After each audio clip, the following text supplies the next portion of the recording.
위드홀딩 텍스를 고려한 ETF 선택이라는 주제로 이야기를 해보려고 합니다.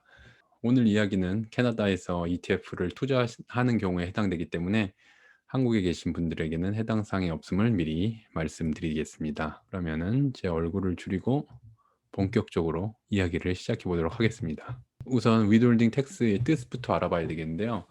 이것을 한국말로는 원천징수라고 하고 국세청의 정의를 살펴보면 다음과 같습니다.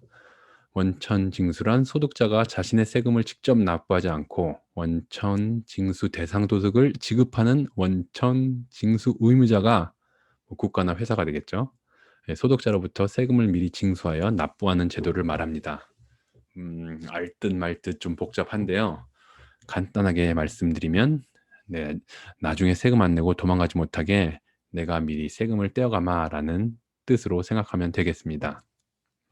곧바로 오늘의 이 핵심 주제에 대해서 말씀드리자면, 캐나다의 연금 계좌 RRSP나 RRIF 같은 게 있겠죠. 이 연금 계좌에서 미국에 상장된 ETF나 주식을 투자할 경우에 여기서 발생한 배당금에 대한 위드홀딩 텍스가 면제가 된다는 것입니다. 이것의 백그라운드는 미국과 캐나다의 조세 협약에 의해서고요.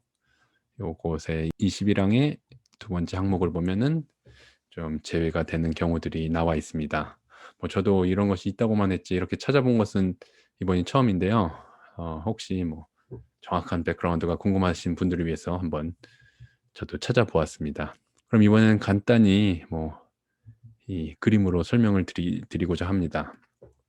우선 제가 RRSP나 이 텍스 프리 세이빙스 어카운트를 가지고 있다고 했을 때 이것이 증권 계좌라고 한다면 요 두 각각을 통해서 미국 주식이나 ETF를 살 수 있겠죠. 그래서 제가 미국 ETF를 RRSP에도 보유하고 있고 TFS에도 보유하고 있다고 가정해 보도록 하겠습니다. 근데 이제 미국 주식이나 ETF는 분기별로 배당금이 발생하기 때문에 이때 발생한 배당금이 먼저 RRSP로 간다고 한다면 이렇게 모든 배당금이 다 RRSP로 들어오게 됩니다.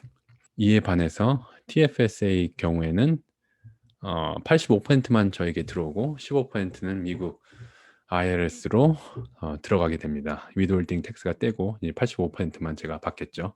이 얘기가 나오게 된, 널리 퍼지게 된 계기를 좀 말씀드리자면 이 캐네디언 카우치 포테이토라는 웹사이트가 있는데요. ETF 투자에 관해서 아주 잘 설명해 놓고 좋은 정보가 참 많이 있는 사이트입니다. 그래서 다른 유튜브나 이런저런 웹사이트에 주식 투자하는 방법 이런 것 저런 것들보다 훨씬 훌륭한 사이트라고 생각이 되는데요. 여기서 운영하는 사람이 지난 2014년에 처음 그와 관련된 백서를 발간했다고 합니다. 그리고 나서 엄청난 반향을 일으켰는데요. 2016년에 약간 데이트를 해가지고 발표한 내용이 있습니다. 인터넷으로 쉽게 다운로드를 받을 수 있는데요.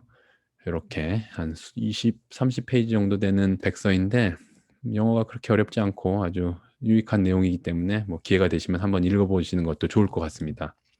그래서 물론 미국과 캐나다의 조세 협약은 옛날부터 있었겠지만 이 사람이 요거를 썸으로써 좀 이쪽 업계 사람들에게도 많이 알리고 일반 사람들도 많이 이 내용에 대해서 알게 된 계기가 된 것 같습니다. 그러면 여기 이 백서를 보면은 몇 가지 케이스를 나눠서 설명을 했는데요. 제가 표로 한번 요약을 해보았습니다. 몇 가지 경우에 어떻게 위드홀딩 텍스가 발생하는지를 설명했는데 우선 오늘은 이 non registered 계좌에 대해서는 좀 이야기를 안 할까 합니다. 왜냐면은 저같이 일반적인 회사원 경우에는 모기지 내고 RRSP 내고 TFSA 채우고 RESP 내고 한다면 이미 남는 돈이 없어도 한참 없기 때문에 non registered 계좌까지 돈을 가질 일이 별로 없을 것 같습니다. 그래서 오늘은 RRSP랑 주로 TFSA를 중심으로 생각을 해보도록 하겠습니다. 그럼 이제 저 페이퍼에서 몇 가지 경우를 나눴는데요. 우선 가장 처음에 봐야 될 내용은 바로 미국 인덱스 펀드에 대한 것입니다. 그래서 예를 들어서 미국 S&P 500 인덱스 펀드가 있다고 한다면 요거는 워낙 인기가 있는 것이기 때문에 미국에 상장되어 있는 S&P 500 인덱스 펀드들도 많고 그리고 캐나다에도 여러 회사에서 S&P 500이나 US 토탈 마켓 이런 ETF들이 많이 있습니다. 그런 경우에 제가 US 달러를 이용해서 미국 ETF를 직접 샀다고 생각을 해본다면 이 증권사가 미국 ETF를 보유한 증권사가 저에게 배당금을 지급을 하는데 분기별로 이 RRSP에서 이걸 샀다면은 위드홀딩 텍스가 발생하지 않고요. TFS에서는 15%를 떼고 저에게 들어오게 됩니다. 그런데 기본적으로는 똑같은 ETF S&P 500이라고 하여도 캐나다에 상장되어 있는 ETF의 경우에는 미국의 예를 들어서 미국 회사라고 한다면 미국 주식 그 회사가 캐나다 증권사로 먼저 배당금을 지급하기 때문에 그때는 15%의 위드홀딩 텍스가 무조건 발생하게 됩니다. 그러한 이유로 비록 미국과 관련된 인덱스 펀드라고는 하지만 RRSP에서도 15%의 위드홀딩 텍스가 발생하게 되고요. 물론 TFS에서도 15% 위드홀딩 텍스가 발생하게 됩니다. 그리고 이제 미국을 제외한 경우에는 예를 들어서 선진국이나 신흥국의 인덱스 펀드를 생각할 수 있겠는데요. 이 경우에는 크게 세 가지로 나눌 수 있겠습니다. 우선 미국에 상장된 ETF를 생각해 보도록 하겠습니다.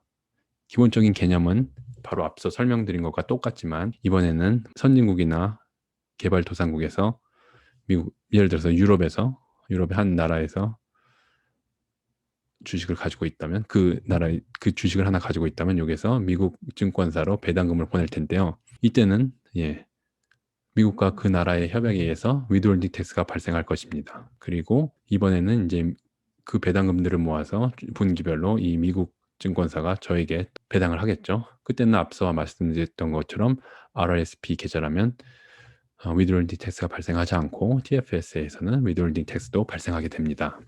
그리고 똑같이 선진국과 신흥국 마켓 인덱스 펀드라고는 하지만 캐나다 ETF는 기본적으로 좀 종류가 미국 ETF보다는 훨씬 적기 때문에 많은 경우에는 이렇게 캐나다 ETF가 직접 그것들의 주식을 보유하는 것이 아니라 같은 회사 미국 자기네 회사의 ETF를 보유하는 식으로 운영이 되는 ETF들이 많이 있습니다. 즉 캐나다에 상장돼 있다고 하더라도 결국은 그 밑에 깔려 있는 거는 미국 ETF라는 소리죠. 이러한 경우에는 똑같이 유럽에서 미국 증권사로 배당금을 보낼 때 위드홀딩 텍스가 발생을 하고 이번에는 미국 증권사가 자신의 캐나다 증권사로 배당금을 보낼 때 여기서도 15%의 위드홀딩 텍스가 발생하게 됩니다. 그래서 결국은 이게 RRSP든 TFSA든 이렇게 두 번의 위드홀딩 텍스가 발생하게 됩니다. 세금 측면에서 보면 좀 비효율적이겠죠. 근데 이번에는 좀 드물게 캐나다 ETF들 중에서도 선진국과 신흥국의 그 나라의 주식을 직접 보유한 경우가 있습니다. 그러한 경우에는 미국 증권사를 통하는 과정을 거치지 않기 때문에 이 나라들에서 배당금을 보낼 때 발생하는 위드홀딩 텍스만 있기 때문에 이렇게 미국 위드홀딩 텍스는 당연히 발생하지 않습니다. 네, 그래서 한 예를 보여드리면 제가 어쩌다 보니까 RRSP에도 미국 인덱스 펀드가 있고 TFS에서도 미국 인덱스 펀드를 가지고 있는데요. 우선 여기서 보시면 TFSA 계좌의 미국 ETF의 경우에는 이렇게 배당금을 할 때 Non-Residence Tax Withheld, 즉 withholding tax 15%가 발생했다는 뜻입니다. 그렇게 이렇게 15%를 떼고 85%만 저한테 들어왔습니다. 하지만 이제 RRSP 계좌의 경우에는 그런 말이 없고 그냥 현금 배당만 됐다. 결국은 100% 배당이 들어왔다고 말하고 있습니다. 제가 이제 이런 경우에는 약간 실수를 한 건데요. 뭐 이 백서를 읽기 전에 투자를 해서 좀 그런데 만약에 이렇게 TFSA 계좌에서 미국 ETF를 살 거였으면 어차피 이제 US 달러를 가지고 있었으니까 투자를 했는데요. 그 US 달러를 TFS로 보낼 게 아니라 RRSP로 보내서 요걸 RRSP로 어차피 장기로 보유할 생각이기 때문에 그렇게 투자를 했어야 되는데 약간 좀 후회가 되기는 합니다. 네, 그러면 다시 표로 돌아가서 저도 이 표를 처음 보게 되었을 때 조금 결국은 여기서 말하는 게 위드홀딩 텍스를 줄일 수 있는 방법이니까 저도 요거에 매우 집착을 하게 되었습니다. 심지어 이 페이퍼를 처음 쓴 사람들도 그와 비슷한 질문을 많이 받았다고 하는데요. 결국은 위드홀딩 텍스가 뭐 적은 건 아니지만 어떻게 투자 전체를 생각한다면 결국은 아주 조그만 부분에 불과한데 사람들이 요거에 너무 집착을 한 나머지 이 앞뒤가 맞지 않거나 좀 꼬리가 몸통을 흔드는 질문을 많이 받았다고 합니다. 그래서 언제 한 번은 자기네들이 자기가 이제 괴물을 만들어낸 것이 아닌가라고 표현할 정도로 약간 다양한 좀 질문을 받은 것 같습니다. 뭐 저도 마찬가지여서 처음에 요거를 보자마자 '아 그래. 이제부터 RRSP에서는 이 미국 ETF를 사야겠다.'라고만 생각했는데 좀 생각을 해 보니까 고것이 답이 아니더라고요. 왜냐면은 상황에 따라서 RRSP가 더 나은 투자일 수도 있고 반면에 어떤 사람에게는 TFSA가 더 나은 투자일 수도 있습니다. 예를 들어서 싱글이거나 결혼을 아직 안 했거나 아니면은 아이가 뭐 겨우 1명 이럴 때에는 상황에 따라서는 RRSP보다는 TFSA에 투자를 하는 게 더 나은 경우가 있기 때문에 그러한 경우에는 뭐 아무리 위드홀딩 텍스를 줄일 수 있다고 해도 TFSA에 투자를 하는 게 낫겠죠, 상황에 따라서. 그래서 그런 다양한 경우가 있기 때문에 결국은 '이 표는 그렇게 생각을 하면 안 되겠다.'라고 생각했습니다. 그래서 제 나름대로 내린 결론은 즉 이 표를 보고 우리가 확실하게 알 수 있는 것은 다음에 세 가지가 아닐까 생각됩니다. 첫째로는 만약에 제가 인제 RRSP에 투자를 하는 게 낫다고 생각돼서 인제 RRSP 계좌에서 투자를 하는데 이때 또 '나는 미국 인덱스 펀드를 사고 싶어.' 뭐 S&P 500을 사고 싶다고 한다면 그러한 경우에는 캐나다에 상장되어 있는 ETF보다 미국에 상장되어 있는 ETF가 당연히 유리하다는 점입니다. 즉 이 VFB는 토론토의 시장에 상장된 벤가드 S&P 500 이고요. 이 VO는 미국에 상장된 벤가드 S&P 500 인데 뭐 이러한 경우에는 US 달러로 환전을 하더라도 뭐 배당률이나 이런 걸 생각을 한다면 길게 봤을 때 미국에 상장되어 있는 그 인덱스 펀드가 더 유리하다고 말할 수 있습니다. 실제로 현재 배당률을 보면 VFV의 경우에는 1.34% 인데 VOO의 경우에는 1.52% 더라고요. 뭐 개인적인 생각으로는 아마 배당금을 보내는 과정에서 위드홀딩 텍스가 발생하기 때문에 그것이 이 차이의 가장 큰 이유가 아닐까 생각을 합니다. 그리고 다음으로는 TFSA나 RESP 계좌에서는 굳이 환전을 해 가면서 미국에 상장된 ETF를 살 필요는 없다는 것입니다. 어 뭐 아주 미국에만 있는 특이한 ETF를 사거나 뭐 미국의 어떤 주식을 사겠다고 한다면 환전을 해 가면서 해야겠지만 인덱스 펀드를 위주로 투자를 한다고 한다면 캐나다에서도 그와 관련된 ETF들을 찾을 수 있기 때문에 굳이 환전을 해 가면서 미국에 상장된 ETF를 살 필요는 없어 보입니다.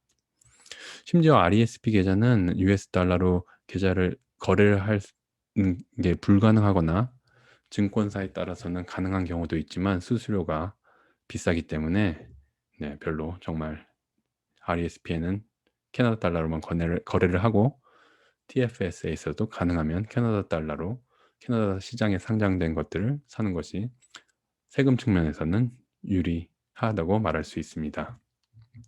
그리고 다음으로는 TFSA나 RESP 계좌에서 미국 이외의 시장 ETF, 즉 선진국이나 신흥국에 관련된 인덱스 펀드를 산다고 한다면 그 주식들을 직접 보유한 캐나다 상장 ETF가 유리하다는 것입니다. 네.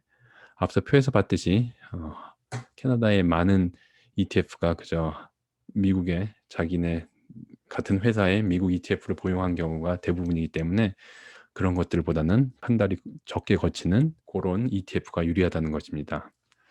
실제로 찾아보면은 아마 이 4개 정도만 4 개에다가 요거에다가 한 몇 개 좀 더 있을 것 같은데 뭐 이렇게 캐나다 상장 ETF 중에서 그 미국이나 캐나다 이외의 나라의 주식을 직접 보유한 거는 매우 적기 때문에 혹시 그렇게 투자를 할 계획이라면은 요런 것들을 찾아서 투자를 하시는 것도 좋을 것 같습니다. 네. 그래서 오늘은 캐나다 ETF 투자할 때 발생하는 위드홀딩 텍스의 내역에 대해서 알아봤는데요. 뭐 요즘에 보니까 카페나 또 다른 분들 블로그에도 요런 위드홀딩 텍스에 대한 내용들은 좀 공유가 되고 있는 것 같습니다. 그래도 이번 기회에 정확히 어떤 경우에 위드홀딩 텍스가 면제가 되고 어떻게 이것을 활용하면 좋을지 설명할 수 있는 기회가 되었으면 좋겠습니다.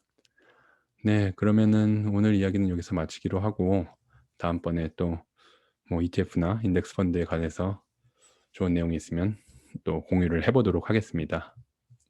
감사합니다.